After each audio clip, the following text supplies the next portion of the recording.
नमस्ते। अब हम unit 7 the invention of Vita Wong के स्पीकिंग सेक्शन की रीडिंग करेंगे। क्या कह रहा है? यूजिंग डू फॉर एम्फेसिस, यानी कि जोर देने के लिए डू का इस्तेमाल करना। Charlie asks what did happen, यानी चार्ली पूछता, आस्क यानी पूछना, व्हाट डिड हैपन यानी कि क्या हुआ था। This is a way of asking the question what happen with emphasis, यानी कि यह क्या हुआ सवाल को जोर देकर पूछने का एक तरीका है। Okay. Given below are a few emphatic utterances. Say them to your partner. Let your partner repeat your utterances without the emphasis. Your partner may also add something to show see he disagree with you. यानी कि नीचे कुछ जोरदार बातें दी गई हैं, इन्हें अपने पार्टनर से कहें। अपने पार्टनर से कहें कि वह आपकी बात को बिना जोर दिए दोहराए।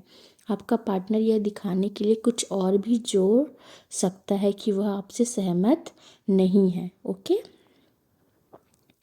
आपको एग्जाम्पल दिया गया है। You I did study, partner you studied I don't believe you, look at your marks, यानी कि क्या कह रहा है? मैं पढ़ाई की, मतलब क्या मैंने पढ़ाई की थी। आई डिड स्टडी, पार्टनर क्या कह रहा है?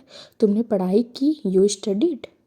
मुझे विश्वास नहीं हो रहा, आई डोंट बिलीव यू। अपने मार्क्स दिखाओ, look at your marks. Okay. तो फर्स्ट क्या है? You I did go there, यानी कि मैं सच में वहाँ गया था। देखिए, आई डिड गो देयर यानी कि मैं वहाँ गया था, हो सकता है।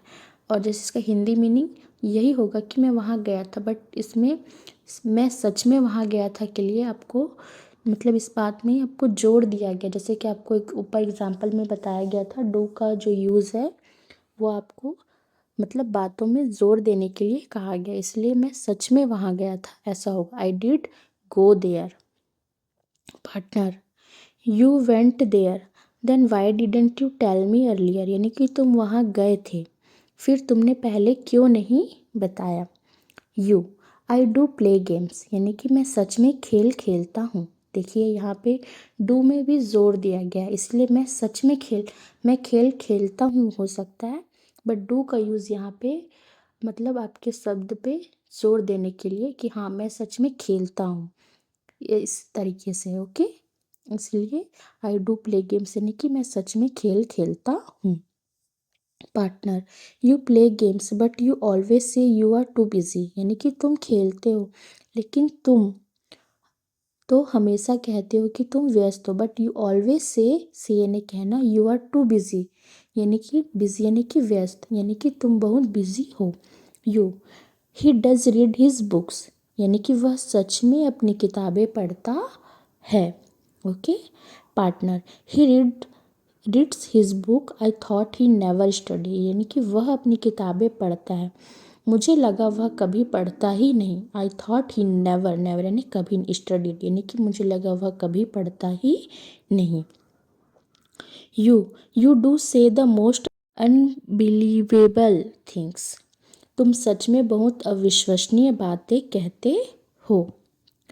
Partner I say unbelievable things I think you are the one who does that, यानी कि मैं अविश्वसनीय बातें कहता हूँ, मुझे लगता है कि तुम ऐसा करते हो। I think you are the one who does that. The earth does spin around, यानी कि पृथ्वी सच में घूमती है। Partner the earth spin around, of course it does, that's a scientific fact, यानी कि पृथ्वी घूमती है, बिल्कुल, ऑफ कोर्स है ना, बिल्कुल, यह तो वैज्ञानिक तथ्य है, that's a scientific fact. You we all do want you to come with us, हम सब सच में चाहते हैं कि तुम हमारे साथ आओ। वी यानी कि हम, ऑल यानी कि सब, डू वॉन्ट यानी चाहना, यू यानी कि तुम, टू कम यानी विथ अस यानी कि हमारे साथ, हम सब सच में चाहते हैं कि तुम हमारे साथ आओ। Partner you all want me to come then I will come with you, तुम सब चाहते हो कि मैं आऊँ, you all want me to come, तो मैं तुम्हारे साथ आ जाऊँगा, then I will come with you. You who does know how to cook, कौन सच में खाना बनाना जानता है। Partner who knows how to cook? My mother knows how to cook very well. कौन खाना बनाना जानता है? मेरी माँ बहुत अच्छा खाना बनाती है। My mother knows how to cook very well.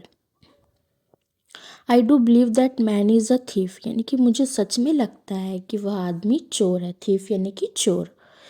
Partner, you believe that man is a thief, do you have any proof, यानी कि तुम मानते हो कि वह आदमी चोर है। You believe that man is a thief, क्या तुम्हारे पास कोई सबूत है? Do you have any proof, proof यानी कि सबूत। ओके।